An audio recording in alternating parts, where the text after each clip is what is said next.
logistics, just to make sure. Number one, you can hear me okay, Phil? Good. And you can see my slide on the screen because I can just see a slightly hazy thing on your left.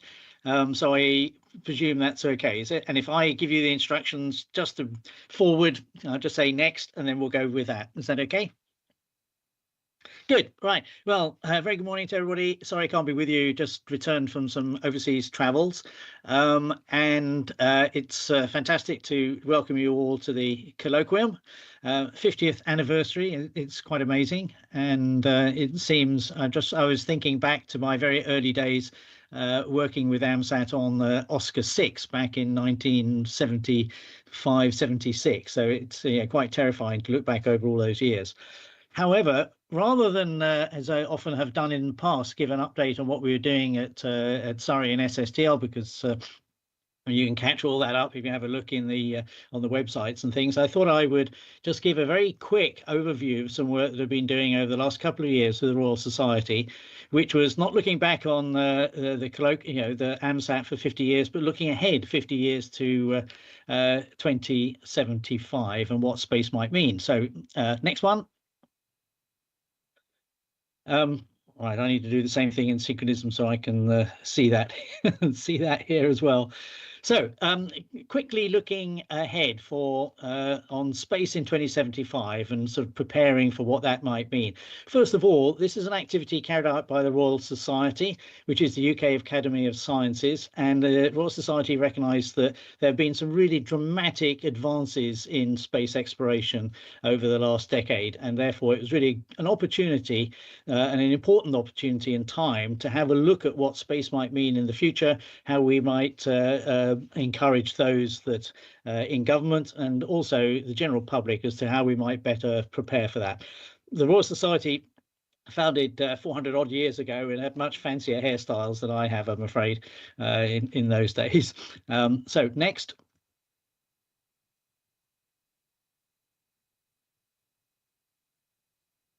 Okay, so what is this? What was this activity? First of all, it was a study. The purpose was to stimulate an early discussion on what space might mean to us all in 2075. It does not attempt to predict the future or to recommend any particular outcome, but to rather to generate the sort of indicate the general direction of travel in space. And it was targeted at space policy professionals who perhaps working in space for the first time, in new government ministers, generally civil servants and so forth, who may not have a good background in space and what it might mean, but also to target the private sector who need to think in long-term strategies for what space opportunities there might be in the next 50 years and plan for those. And then most importantly as well, members of the public, because everybody has a stake in space, particularly young people who will feel the impact of that most. Next. So if we look back over the millennia, humans have progressively expanded our sphere of influence and activity, first on land, then on the sea, and then, of course, in the last century or so in air. And outer space is really the next zone of expansion for humanity. And when you think about it, within the lifetime of present-day teenagers, spaceflight will most likely become as commonplace and routine as commercial aviation is today. And also the technologies that will develop from all of this will have a fundamental transformation of human life and society, both on and off the Earth. Next. So, space is essentially the new industrial revolution. We've had the industrial revolution of the 18th century. We've had the digital revolution perhaps in the 1980s-ish, and now space is the current industrial revolution. And as we know, space is dependent on societies as dependent on space as it is on transport and the other major utilities. And space activity is accelerating. Just look on the right and you can see how the numbers of space objects launched each year has increased dramatically, particularly in the last 5 or 6 years. And in fact, we see now launches happening almost every day virtually. So space activity is accelerating. And in fact, it's the private sector that's really been dominating space, as opposed to the in previous years, whereas it was primarily the governments. However, governments and regulators are finding it very difficult to respond to such rapid changes, and also the general public is largely unaware of what the potential implications might be. Next. So, what are the key elements here? We're seeing now routine low-cost access to space. Now, for AMSAT, actually, our costs have gone up because we're no longer be able to get such free launches because of the popularity of space. But nevertheless, when you look in sort of commercial terms, the cost of access to space has dropped, particularly as we see SpaceX and Starship is going to be a real game changer in terms of the cost and also the sort of sheer amount of stuff we can get into space. So this is going to provide us with a number of opportunities. Space-based power generation might be able to provide us both with power for use in space, but also transmission back down to Earth. We might be able to see some of the most energy demanding industries on Earth getting relocated into orbit, such as putting very large data centers into orbit. AI consuming a lot of power, generating a lot of heat. We can use solar power and dissipating heat to cold space to try to minimize the impact on our Earth environment. And of course, in addition to launchers providing us access to orbit, we may see rapid point-to-point intercontinental suborbital transport on Earth, which means we can, get to anywhere on Earth within about 30 minutes. Next.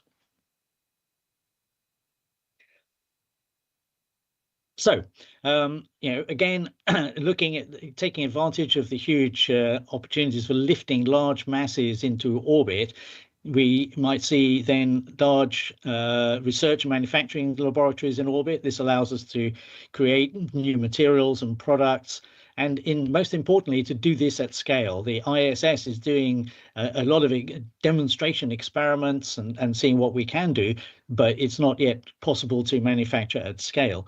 But if we can have these in-orbit manufacturing laboratories and industries, then what we might see is more made-in-space goods rather than made in the UK or made in China will become commonplace, but it'll also generate new opportunities in biotechnology, synthetic biology, which will help us exist as organisms in space. But much of that work will also have benefits to humanity back on Earth.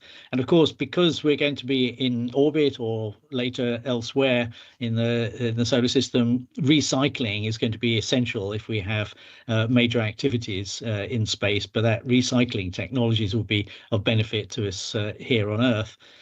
And we're already seeing space tourism in a small scale. That's likely to grow, not only in Earth orbit, perhaps on circumlunar flights. And whilst it may still be expensive and restricted to a relatively small number of people on Earth, the whole infrastructure of communications, virtual reality will allow the wider public to participate in a vicarious way in a lot of this exploration and possibly lunar and other expeditions. Next. And indeed, the moon might well, in fact, is very likely to host permanent outposts for both scientific and commercial activities, and being able to use the far side of the moon to shield us from all the QRM from Earth. That would be give us a significant advantage for radio astronomy and also the search for extraterrestrial life. But such an outpost is going to require preparation for human habitation, and therefore a whole mining and construction industry, which would be using advanced autonomous robotic workforces to prepare the habitats before humans arrive, thus reducing the risk for the human exploration team. And whether there's a lot of lunar resources is still a debate, but possibly being able to extract rare materials from asteroids is becoming increasingly practicable. We've demonstrated it's possible. We can't yet do it at scale, but maybe this will be an opportunity to reduce some of the deleterious environmental impacts on Earth. However, the lunar economy with a human workforce permanently on the moon does raise a number of ethical issues, health and safety, of course, and risk management, regimes for human workers in such a remote and extreme environment. And that's going to be, a sociological challenge. Next. However, these technologies, which are going to be developed and then tested on the moon, also provide us with the basis for the potential of a formation of human outpost on Mars. But of course, Mars, the moon is a day trip away. If something goes wrong, it is possible to get back to Earth in a day or two.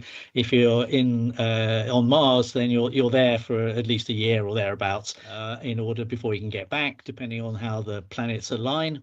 And so humans on Mars are going to be fundamentally dependent on autonomous operations. So in situ manufacturing, engineering, biology to enable to survive that environment with a high degree of autonomy and inevitably, the whole AI activity is going to be critical for that. And we're going to have a whole range of innovations in engineering, biology and biotechnology in order to have a sustainable ecosystem on Mars to support long-term human presence. And of course, again, what we develop there will have applications back on Earth in terms of waste recycling, healthcare, perhaps food production.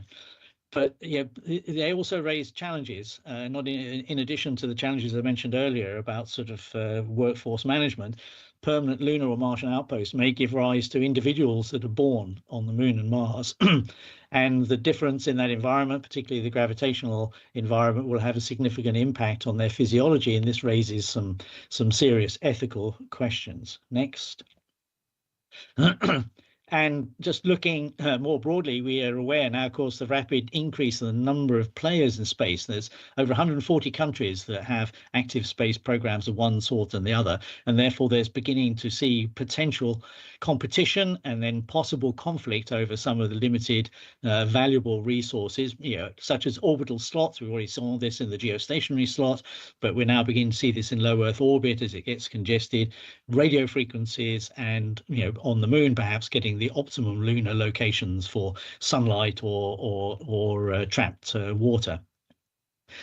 Space traffic management and minimizing the creation of debris is a key thing. It's already raising its up the priority. The Astra Carter agreement is a good start, but it's going to have to be substantially strengthened.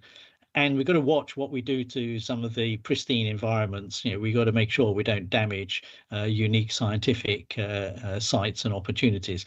But we also need to make sure we've got equitable and sustainable access to space, not just for the big guys, but also for small players, people who come a little bit later into the game. We don't want to see, for example, rather like Microsoft dominating in many ways, the computer side, that alongside other people as well, of course. But we don't want to see sort of monopolies arriving just because the big guys get there first. Of course, we're already seeing that in Earth orbit and in cislunar space is already becoming an area where we're seeing geopolitical competition, and it is now actively being prepared for military confrontation, and this increases the potential for space-based conflict, and regrettably that will reflect back on Earth. Next.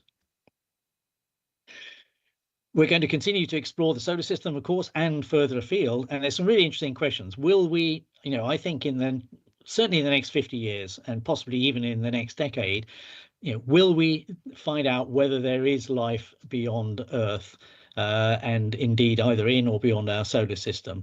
And what does it mean either way? If yes, I'm not sure whether you might have to press the second button there. If yes, what are the implications? How do we engage with it? How do we exploit it? How do we protect it? How do we protect ourselves? Depending on what it is that we discover.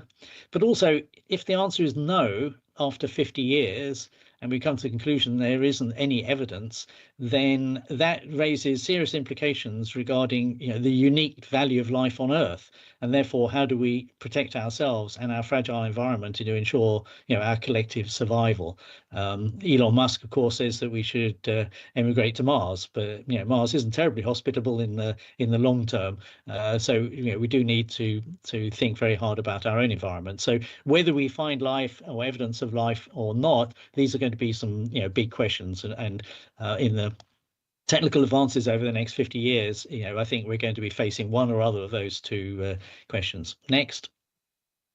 So really, sort of just bringing all this together, because this is a very quick overview of a study that took 4 years with probably around about 50 people studying it. There is a report from the Royal Society which you can download if you go to their website, and it's about 150 pages. So this is a very quick picture and summary of sort of a vision for what we might be thinking about. What we notice then is, space activities are really accelerating, particularly in the private sector. It's likely that industry on Earth, as we know it, will fundamentally change, because we may well see a lot of industry being moved into orbit, and indeed, of course, on the Moon and Mars, not necessarily in terms of industrial impact back on Earth, but in terms of the technology developments. The implications that we see could be really profound for all aspects of our society, not least of all, the challenging ethical questions that we're going to have to face with humans working and living in space. And then we've got to be able to make sure that we are aware and minimize any chance of conflict in orbit, and that's going to require us to really maintain international engagement and collaboration in space wherever possible, and however challenging the political differences might be. But an early awareness of what's going on in space and what the future might hold, hopefully will allow us all to make better decisions and be better prepared and make wiser choices to benefit sustainably from the combination of Earth and space environments. Next. Oops. So space is essentially, really at an inflection point, and we need to be stopping and thinking now. What about our future in space? How's it going to develop? How do we prepare for it? How does government and society in general, because we vote for governments, how does society react to this, and how can we make the very best of it, maximizing the opportunities and minimizing the risks and downsides? Next. I just wanted to say that I had some help with this. We had my two sort of co-chairs on this, Charles and Susie, who worked on the whole project, and we had working groups across academia, industry, the public and private sectors, and in fact we had, I think it was nearly half a dozen public one-day meetings with members of the general public to sort of discuss this, and it was very interesting to get their input into the study and their views as well. So you can download this on the website, and you can see another summary video of it, which was produced by AI really excellently on YouTube. So that's it. Thanks very much, and I hope everybody has a really great day.